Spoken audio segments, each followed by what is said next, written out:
23-കാരിയെ പിഴിഞ്ഞ് പഴന്തുണി പോലെയാക്കി തലതകർത്ത ചോരപ്രളയത്തിൽ പാളത്തിൽ റേപ്പ് ചെയ്ത് കൊന്നുകളഞ്ഞ പാഴു ജന്മം പിന്നീട് പോലീസിനോട് പറയുന്നുണ്ട്, സാറേ വഴിവക്കിൽ പായസം കിട്ടിയാൽ കുടിക്കാതൊന്ന് പോകാമോ, ഓർത്താൽ ഇപ്പോഴും അടിച്ചു മോന്ത പൊളിക്കേണ്ട കൈത്തരിപ്പാണ്.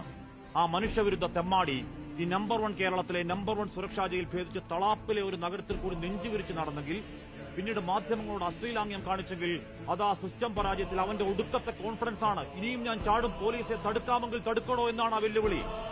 ഈ നാട് ജാഗ്രതപ്പെട്ടതുകൊണ്ടാണ് ചില PR ദുരന്ത പ്രവാചകന്മാർ ആഴ്ചയ്ക്ക് 600 വട്ടം മാധ്യമ ക്ലാസ് എടുക്കുന്ന അതേ മാധ്യമ ജാഗ്രത കൊണ്ടാണ് ആ കാളകൂടം അകത്തായതല്ലാതെ കാക്കിത്തൊപ്പിയിലെ പൊന്തൂവൽ എന്നൊക്കെ പറഞ്ഞ് BGM വിട്ട് തള്ളൽ അല്പത്തരമാണ്. ഏമാന്മാരെ നാണമുണ്ടോ? അരക്കഴഞ്ചിന് വേണ്ട ഉളുപ്പ്.